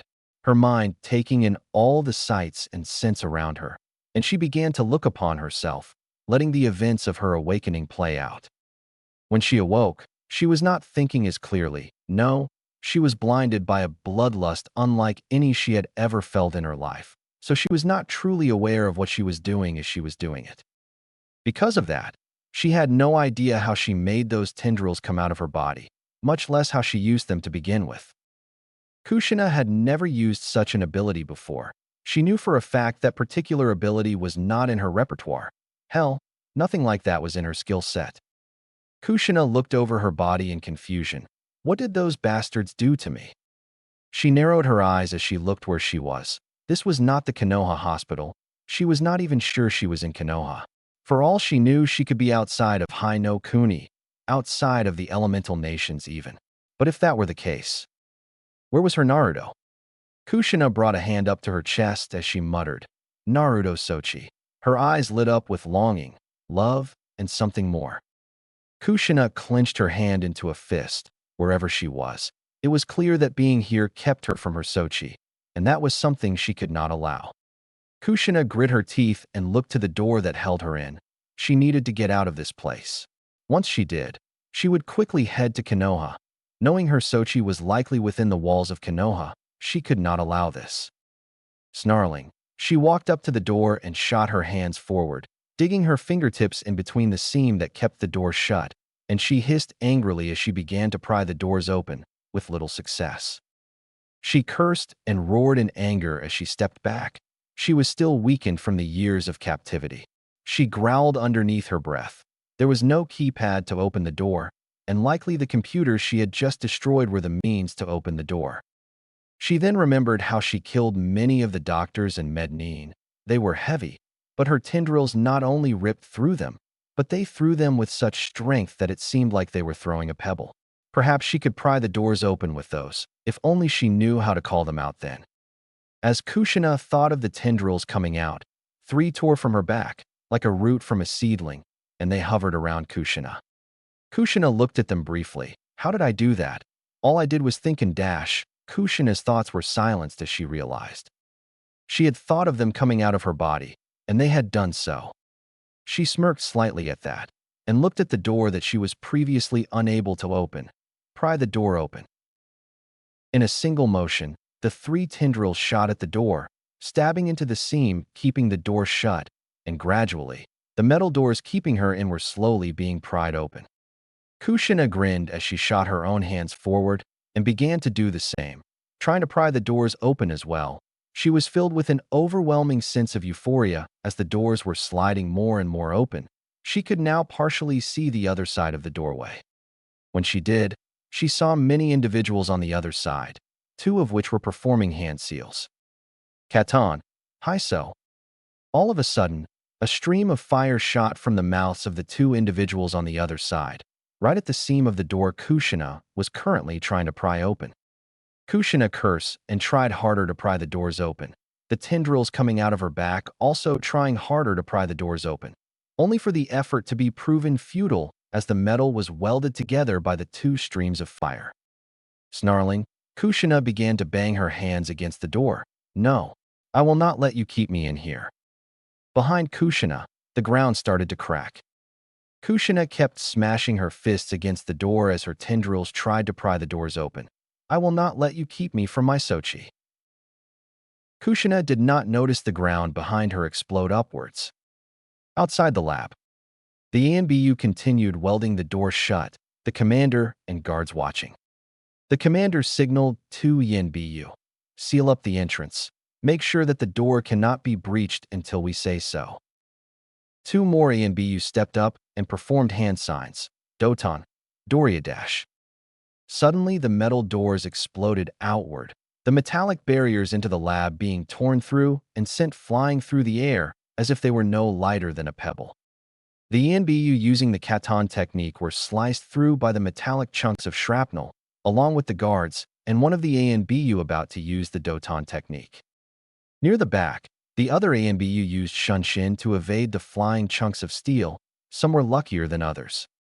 One such ANBU tried to use Shunshin, only for the steel to stab into his side and tear clean through their abdomen, and bifurcated their body, letting their entrails spill out and fly through the air before gravity sent their remains smashing into the floor. The commander and the other Doton user had been quick enough to escape, and they turned to prepare a counter-offensive, only for them to gasp in agony as a stabbing pain tore through them before they were torn apart as the thing that stabbed through them tore through their bodies, growing larger as it continued forward. The remaining ANBU tried to avoid the incoming source of destruction, but it seemed as if the thing striking at them had a mind of its own, following them with ruthless abandon, tearing through them like a hot knife through butter. 2 ANBU went through hand signs. Katon, Gokakyu no Jutsu. They both fired off the jutsu, and 2 massive fireballs went hurtling towards the incoming destructive force. With an explosion of fire, for a brief moment, it seemed as though the attack had ended the existence of the force tearing through their comrades. The ANBU, however, remained vigilant, already weaving through a second technique. Beneath their feet, the ground itself began to crack. The 2 ANBU finished weaving seals. Katon, Gokaagh. One of the ANBU screamed in agony, as a horrid and deep stabbing pain tore through their very being. The other ANBU jumped away and stared at their comrade, their hidden eyes widening in horror as they saw what had happened to their comrade. Tearing out of the floor, spikes of unknown origin ripped through their comrade, ripping through limb and bone, while simultaneously keeping the ANBU still amongst the living.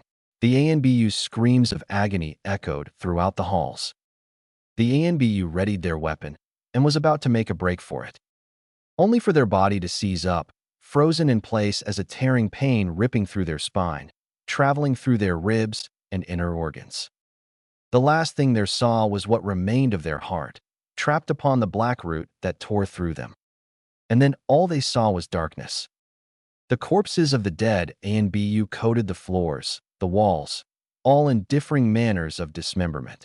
Some were torn to pieces, others simply impale on the black roots, pinned against the wall. All but one, a single ANBU, whimpering in agony. The ANBU panted and whimpered, sobbing in pain as their blood dripped from the holes in their flesh, trickling down the black roots, stabbing through them. Their eyes tearing up as blood poured out from their eyelids, one of the roots having cut up, slashing through part of their skull, just barely missing a vital spot. Their eyes darted around, trying to find any survivors, to no avail.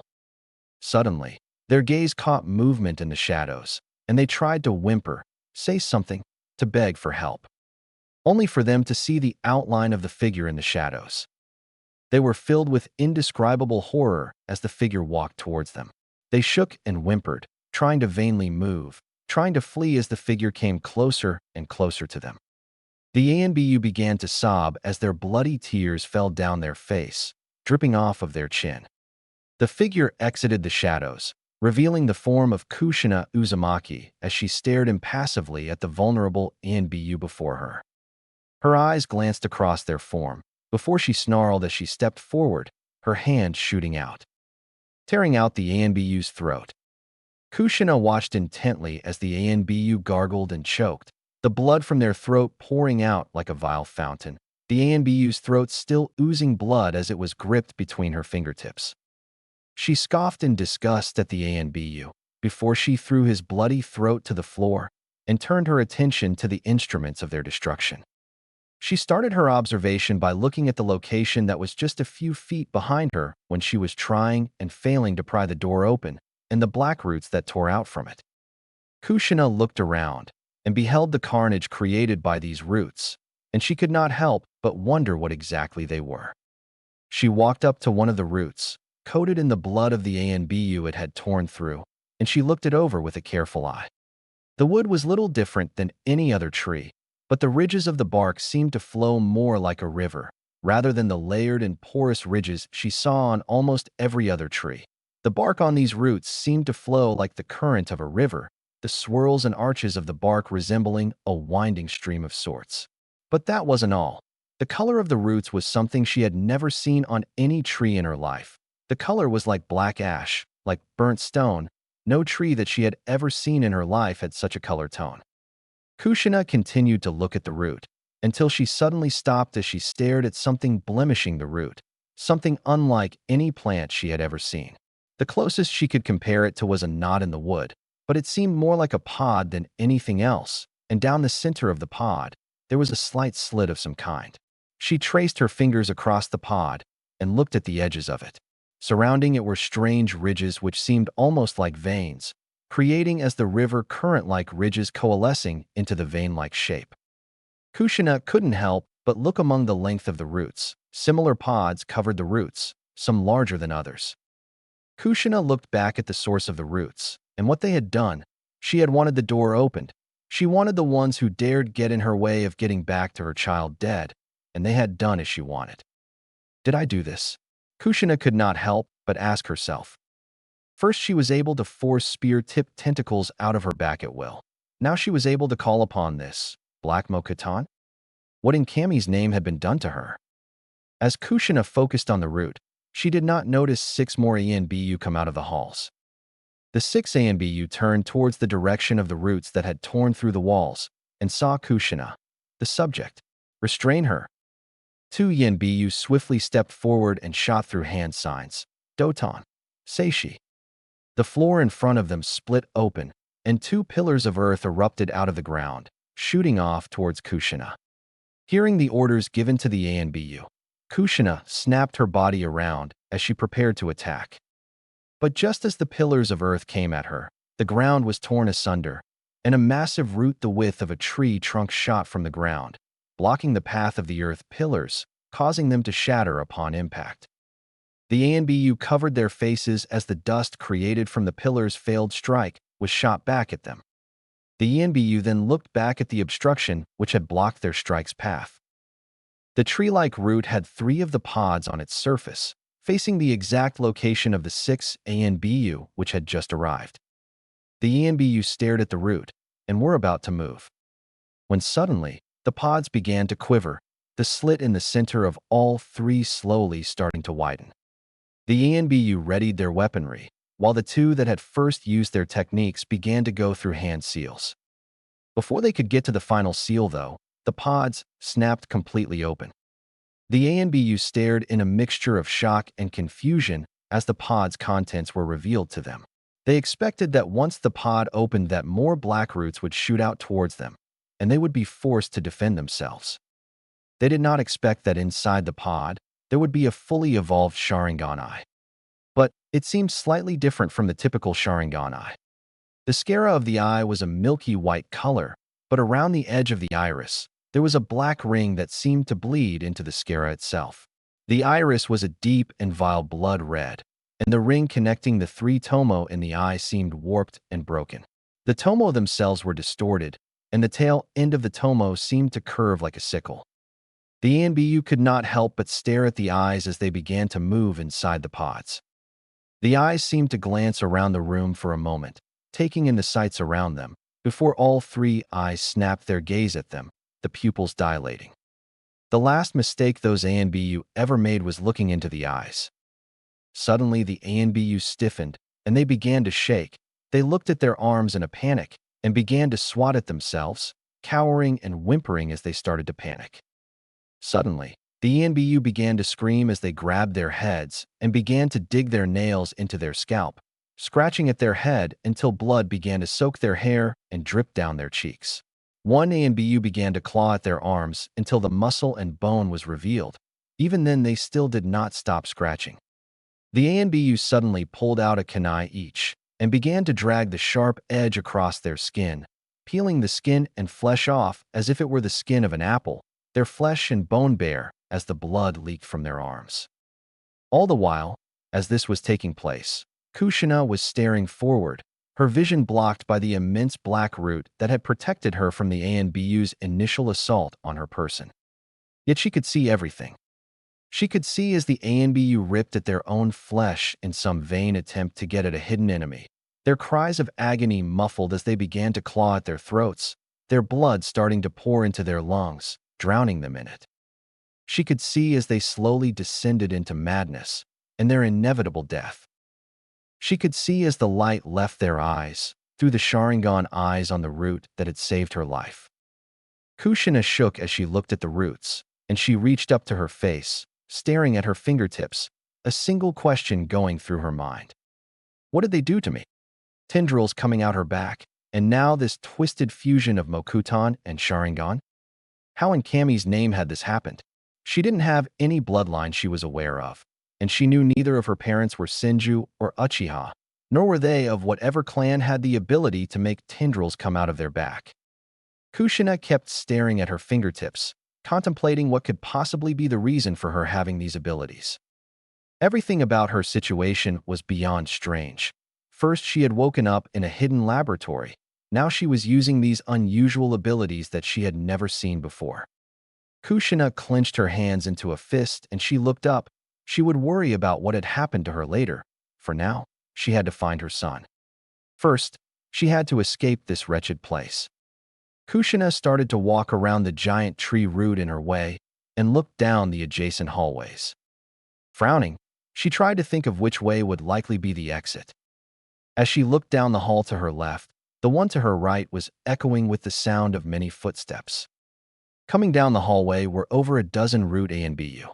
As they headed down the hall, they saw Kushina at the end of it.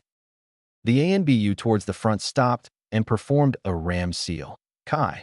On the ANBU's vest, several previously unseen seals glowed for a moment, before a cloud of smoke erupted from them.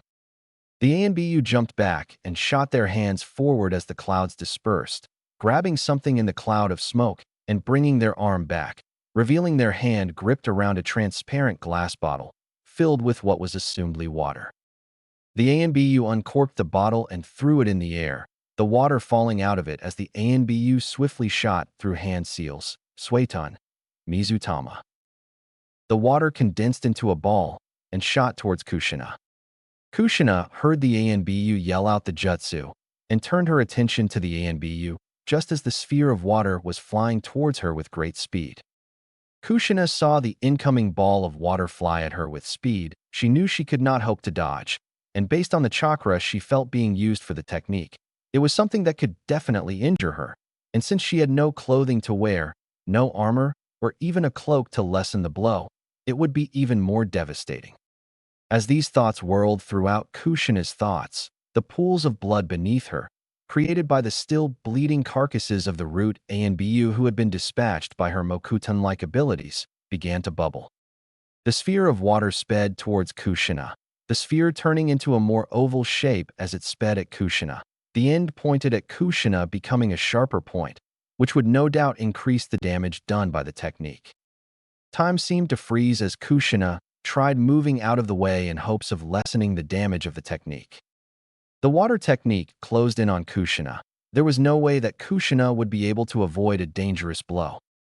Just as the technique was within a foot of Kushina's position, the water suddenly dispersed as its path was obstructed, causing the water to scatter about, not one drop ever touching Kushina. The ANBU jumped back in shock as they readied their kunai, while their comrades did the same. Kushina stared forward at the object that had obstructed the technique and looked down at its origin. Shooting out of the puddle of blood, a crimson spike that shimmered in the dim lighting of the base had sprang up, jutting in the path of the Mizutama just as it was about to strike her. Her eyes scanned the surface of the crimson spike, and she glanced at the ground around the spike. There were no cracks in the ground, suggesting that it was not another of the roots created by that black Mokutan, and there were also no pods on it, so that was ruled out. She briefly considered that perhaps it was an earth technique. After all, she seemed to possess the Mokutan to some degree. It was a fair guess that she also had Doton abilities that reacted similarly, but there was no warping of the puddle that suggested that earth had shot up through the floor. As she scanned her eyes across the crimson spike and puddle of blood, a single droplet of water from the Mizutama fell into the puddle, causing a ripple to occur in the puddle of blood, which then traveled up the crimson spike. Kushina's eyes widened briefly as realization struck her. It's blood? She stared up at the crimson spike, which had stopped the Mizutama. A spike of blood had protected her from the Mizutama technique? Could she manipulate blood as well? The AMBU saw Kushina's moment of distraction and quickly performed a second ram seal. Kai. 2 seals on their chest glowed brightly, and from each seal a cloud of smoke. The AMBU shot both hands forward and pulled back, showing their hands gripped around 2 glass bottles filled with water. Rather than uncorking them, they simply threw the bottles at the ground, causing the glass to shatter and the water to spring upwards.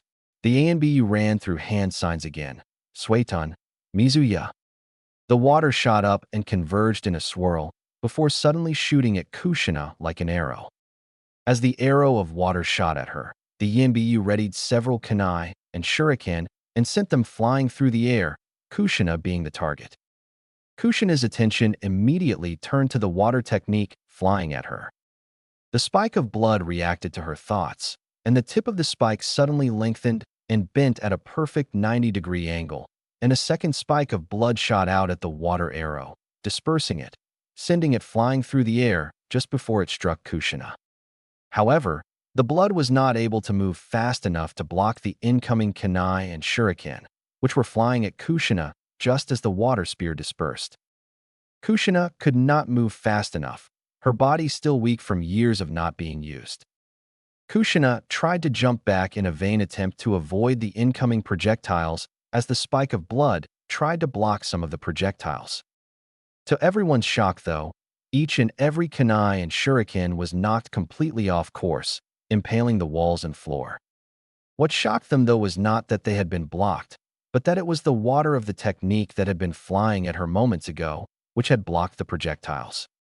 Kushina glanced at the flattened spheres of water that had been created, blocking the projectiles before even touching her, knowing she was vulnerable enough to need protection.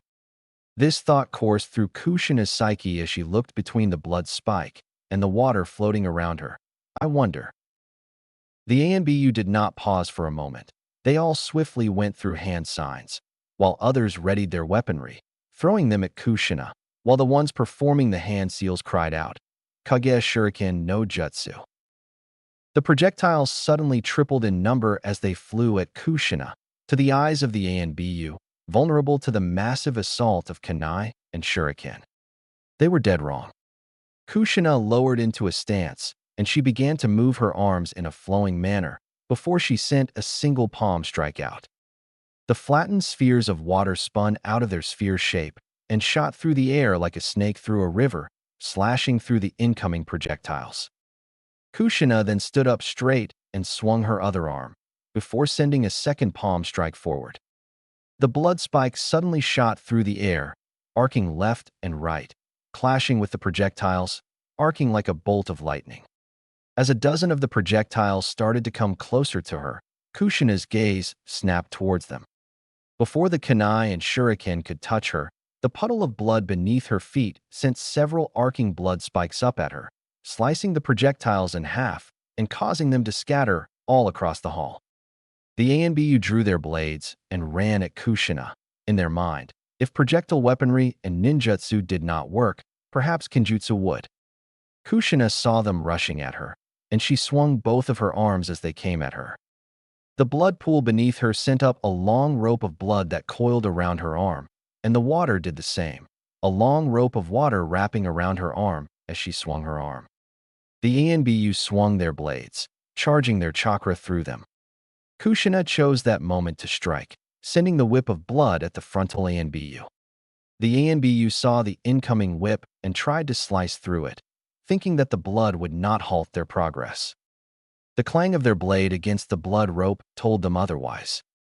Before the ANBU could react, the rope of blood suddenly sharpened the edge that was connecting with their blade and sliced through it, and lopped their head from their shoulders.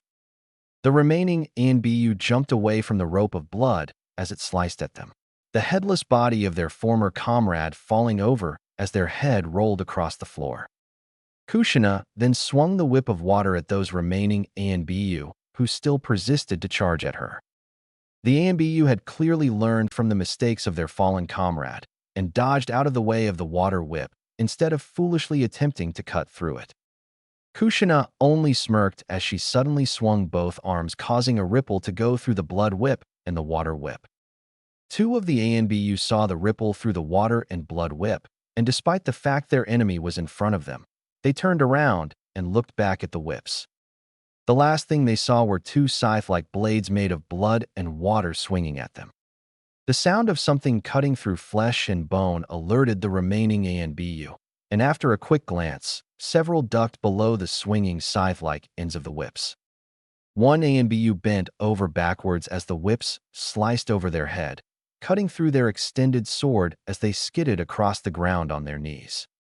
Two other ANBU were not swift enough and ended up getting bisected, each half of their body, both top and bottom, being sent flying through the air as the bladed ends of the whip slashed through them.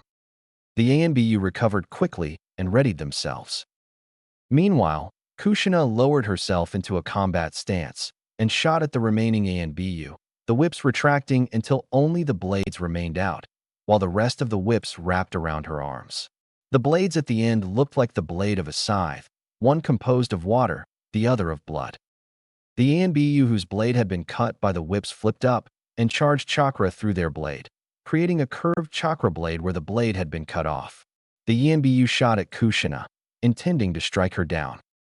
Kushina saw the incoming ANBU and ducked under their strike, while swinging her own blades at the ANBU.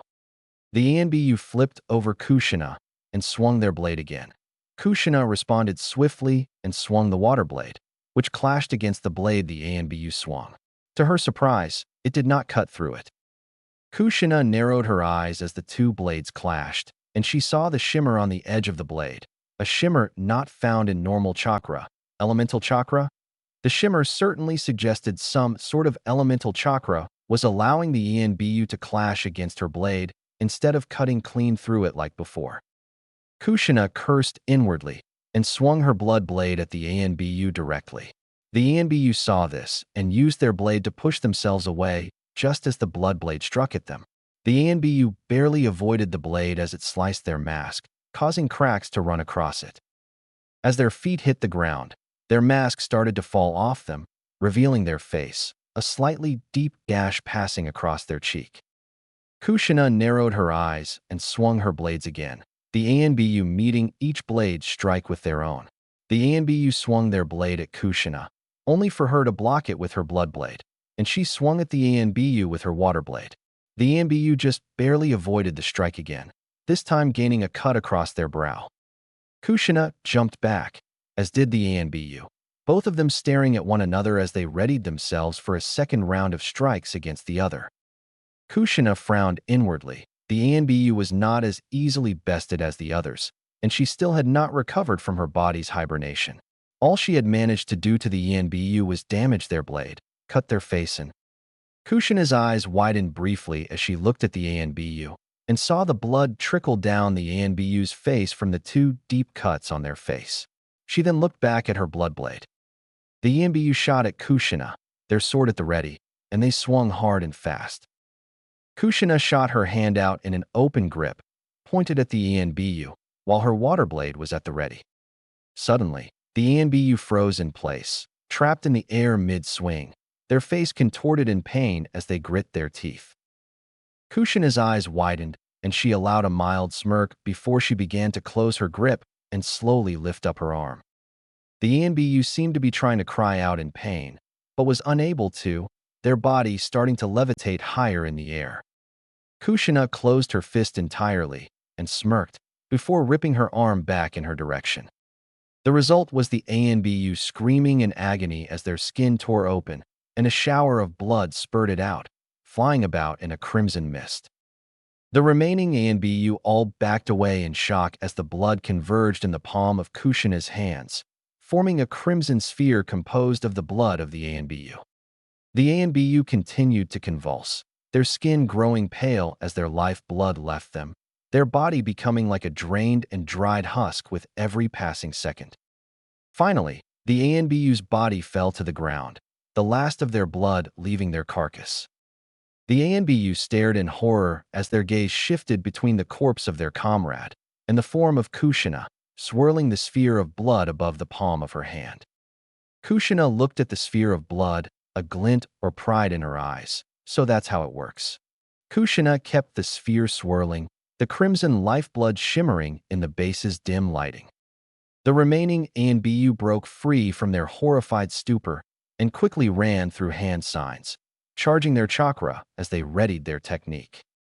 Kushina saw them get ready to use a jutsu on her and narrowed her eyes. She was not going to let them have a chance. She allowed the whips of blood and water unravel from her arms and joined the crimson sphere she was holding in her hand, and she brought her other hand to the edge of the sphere. In a single motion, she separated the sphere from one into two smaller spheres of blood.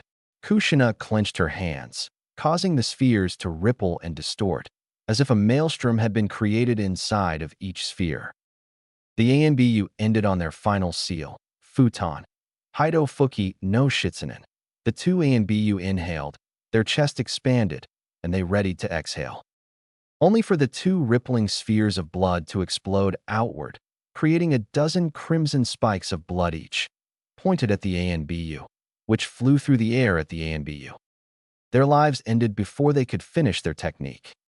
The ANBU fell over dead as the blood spikes dispersed, joining the growing pool of blood beneath each ANBU, as their own lifeblood drained from their bodies via the gaping holes in their flesh. As the blood pools grew, Kushina relaxed her stance, sighing as she stretched her arms and looked at the corpses of the ANBU littering the hallway.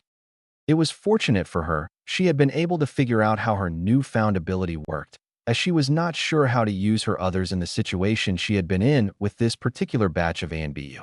While yes, it was certainly possible that she may have activated the needed abilities by instinct, she knew she would not be able to rely on that in the future, not if she planned on being the mother her Sochi deserved. She absent-mindedly brought a hand to her chest, her eyes distant. Naruto Sochi. She sighed heavily and moved to continue onward. All the while, thoughts ran through her head, specifically on her newfound powers.